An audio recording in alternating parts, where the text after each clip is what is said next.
So on those days when social media goes dark and everyone panics, you won't need to panic because you know that you still can contact your people. Welcome to the Breadwinner Podcast. This is the show for sourdough microbakery owners who are building a sustainable, successful, profitable business from their home. If you are already in business or if you're dreaming of starting one, this is the place for you. I'm your host, Caroline Bauer. I own a successful in-home sourdough bakery, and I am here to share everything I've learned that works and that doesn't, plus everything that I'm researching along the way so we can build thriving businesses together. Hello, and welcome back to another episode of the Breadwinner Podcast. I am very honored that you're here. Today's topic is an essential one for growing your sourdough microbakery, and that is building a list of customer contacts. We're going to talk about when, how, and why to build your list, why it's so important, and I'm going to give you some options for how to get that started. Before we dive in, the waitlist for the Breadwinner Inner Circle is open. This is going to be an online community of sourdough microbakery owners who already have started their business and are ready to grow to the next level together. I'll be leading the community through some important pillars over the course of several weeks. We'll be exploring sales, marketing, process optimization, lifestyle optimization to create a business that serves you, serves your family, and serves your community well and is set up to grow sustainably over the long haul. If that sounds like something that gets you excited, something that you would benefit from, join the waitlist down in the show notes. You'll get emails with information about the upcoming launch and be one of the first to get in on the ground floor and be one of the founding members. Joining the waitlist does not obligate you to join the inner circle, but it does allow you to receive updates and notifications as the launch approaches. With that said, let's talk about building a list. If you don't really know what that means, don't worry. We're going to talk all about what it means to build a list and demystify it for you. So in the world of business, a list typically refers to a collection of contact information from people who've shown interest in your bakery. This could be a list of email addresses or a list of phone numbers to receive text messages. Essentially, it's a way to stay in touch with your customers, to build relationships and promote your products directly. So understanding how to leverage and build a list is crucial for creating a sustainable, successful business. In my own experience, my text list is the number one way that I communicate with my customers. And the only way that I can be sure that my customers are going to see the messages that I'm sending out. The majority of my weekly revenue comes from customers who place their order after they receive my weekly text that notifies them about the menu being open.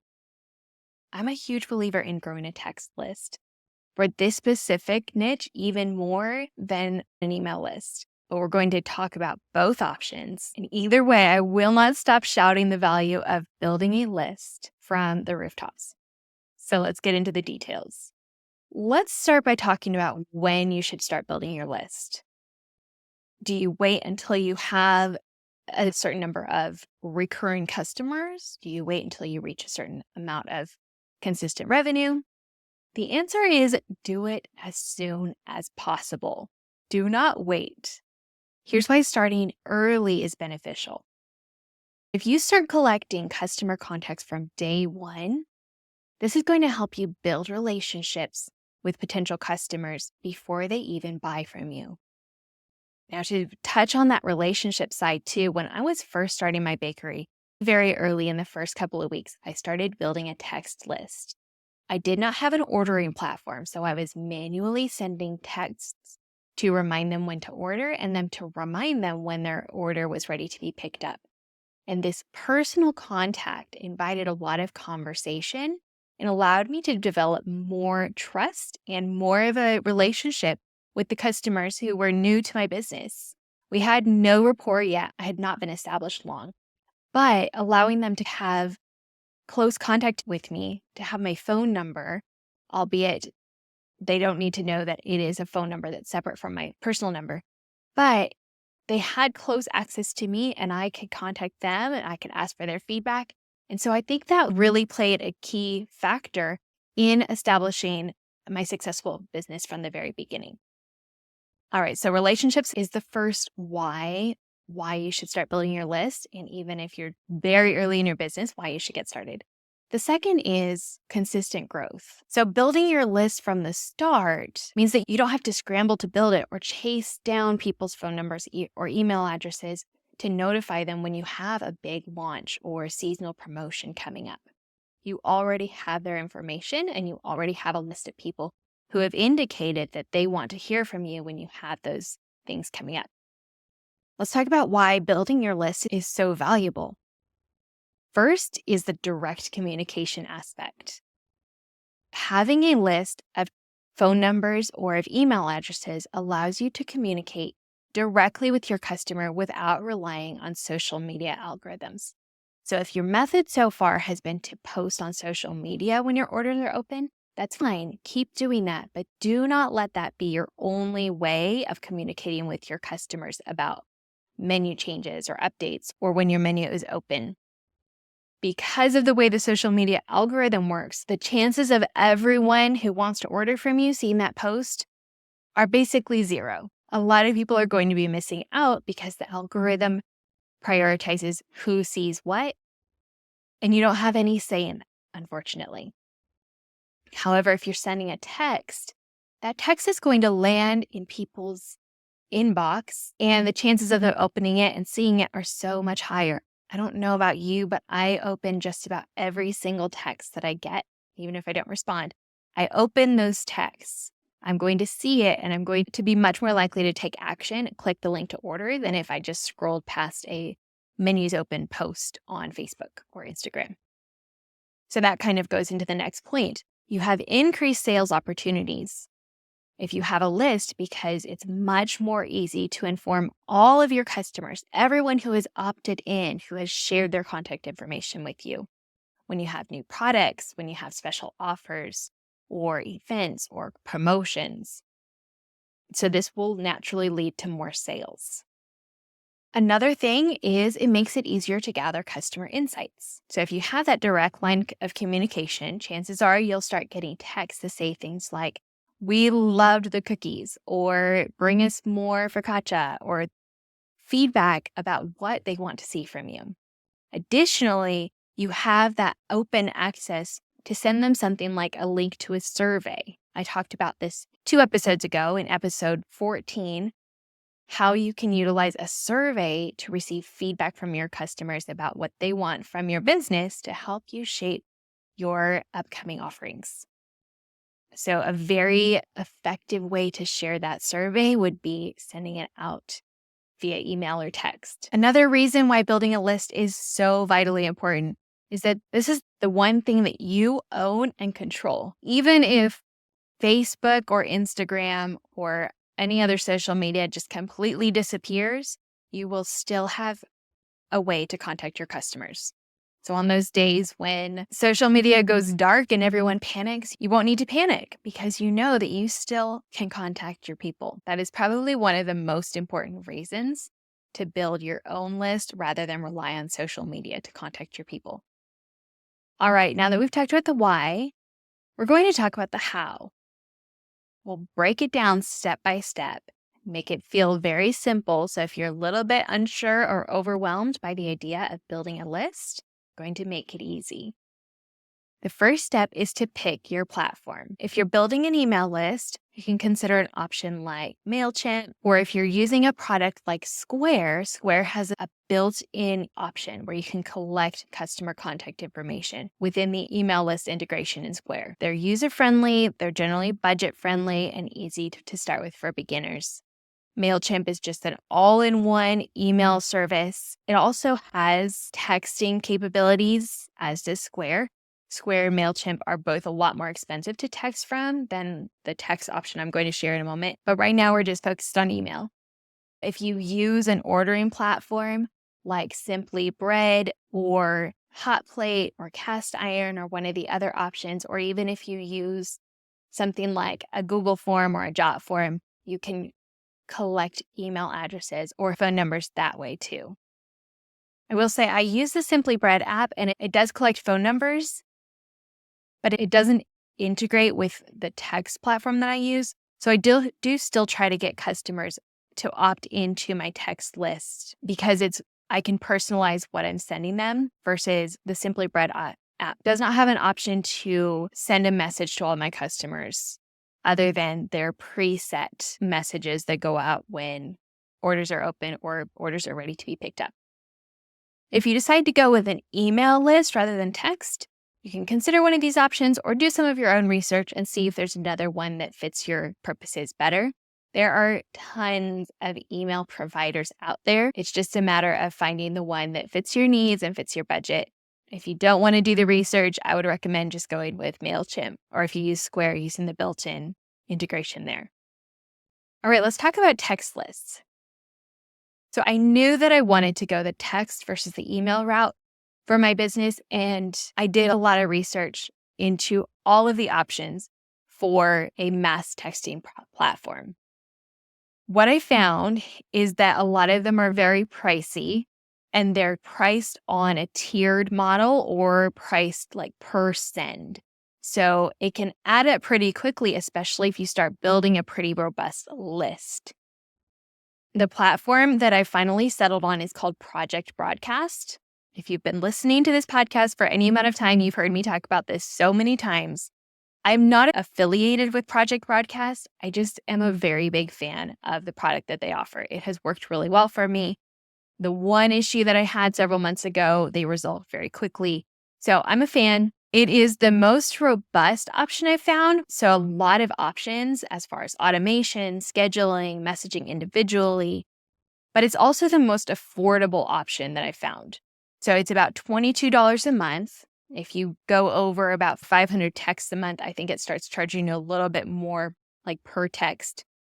But $22 a month to ensure that all of my customers are seeing my messages is a marketing cost that I am absolutely okay with spending. I know that if I was not sending the mass texts, that I would have much fewer porch pickup orders each week.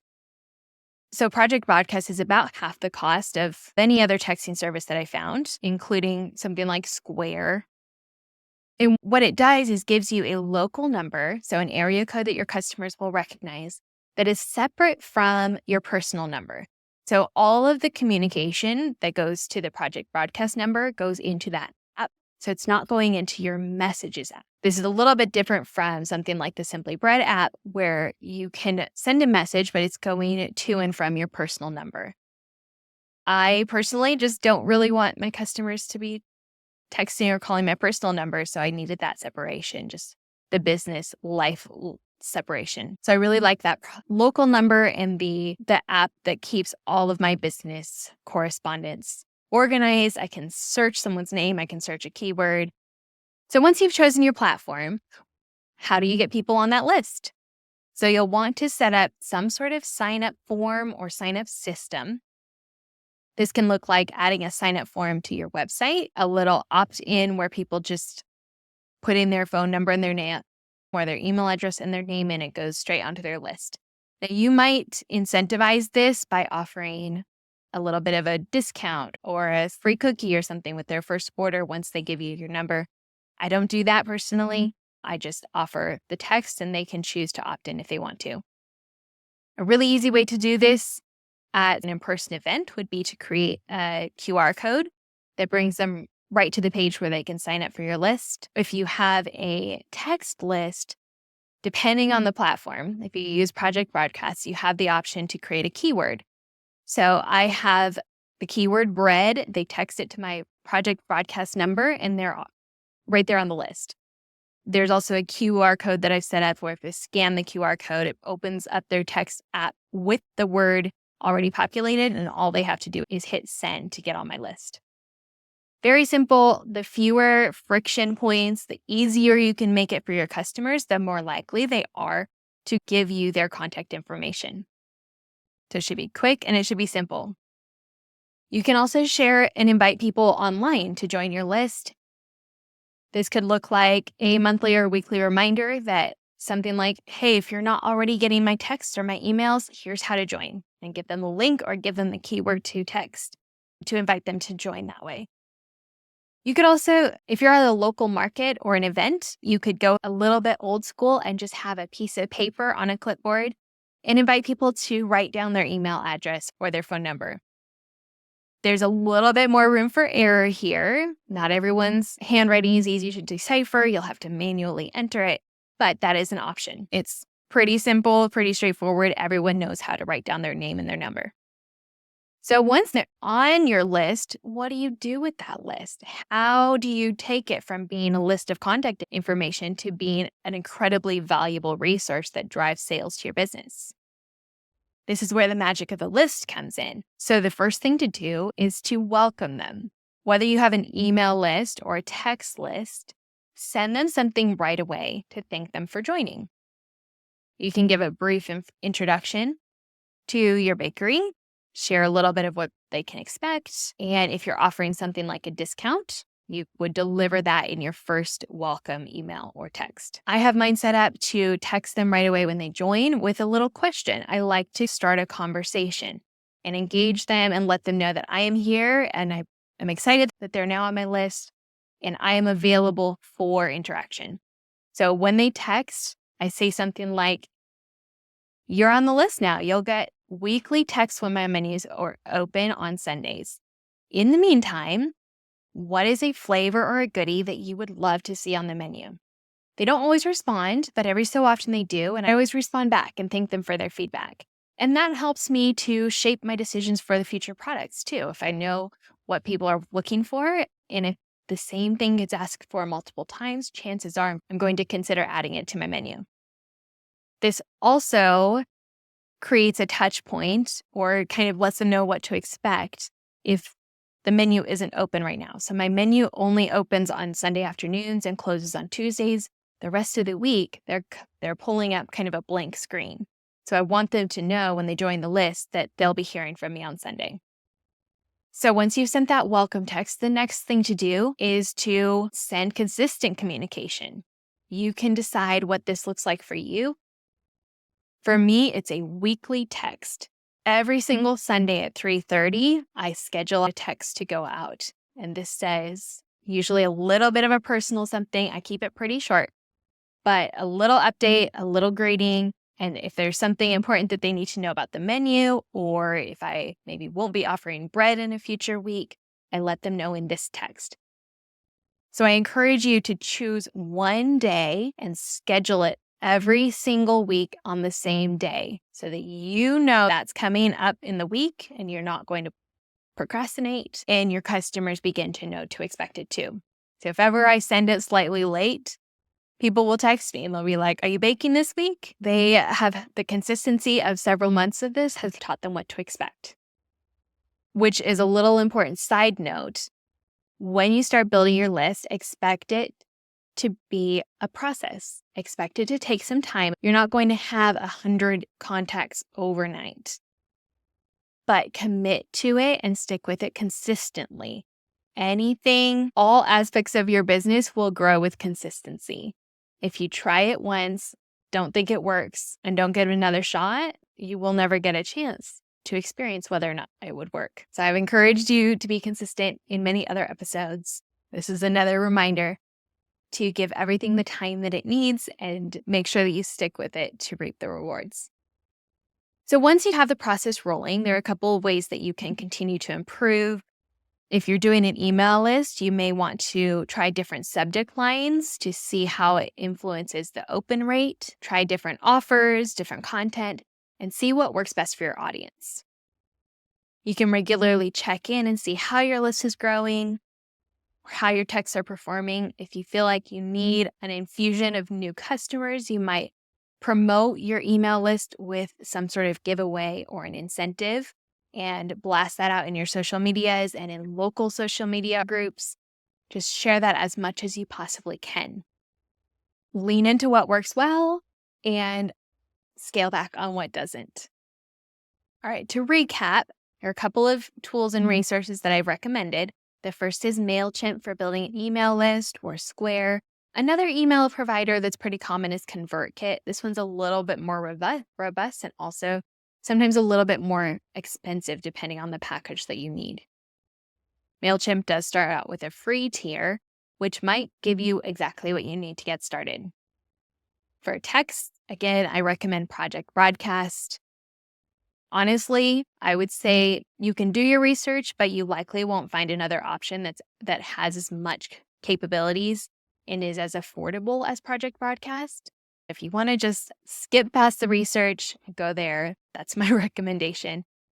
Like I said, I'm not affiliated. I do have a referral code. So if you want to try it and use the code Bluebird, you'll get half off of your first month. Then if you need something to help you create your QR codes to sign up, create eye-catching offer graphics or sign-up forms, Canva is the best way to go. Their free tier offers a lot of options, and their paid tier is excellent. I also pay for the Pro Canva version, and I use it every single day for my business. And that is it for today's episode. Building your list is one of the most impactful things that you can do to grow your sourdough microbakery. And it's a direct line to interested customers and a powerful tool for driving your business forward. If you enjoyed or learned something in this episode, make sure to share it with your fellow sourdough microbakery owners. Take a screenshot and tag me on Instagram. I'm Caroline Bauer _sourdough. I say it every week, but I really do love seeing those posts when you share the episode. It makes my day to see you enjoying the show, and it allows other people to find the show and learn and grow as well. If you aren't already following the show, make sure you subscribe or follow. And I would love if you would give a rating and review as well. This is going to help other people find the show, and we can all grow our businesses together. I will be back very soon, every Monday and Thursday, with a new episode and more actionable advice to help your microbakery thrive. I have a couple of really exciting guests coming up, so make sure that you're following the show and stick around. And until then, happy baking.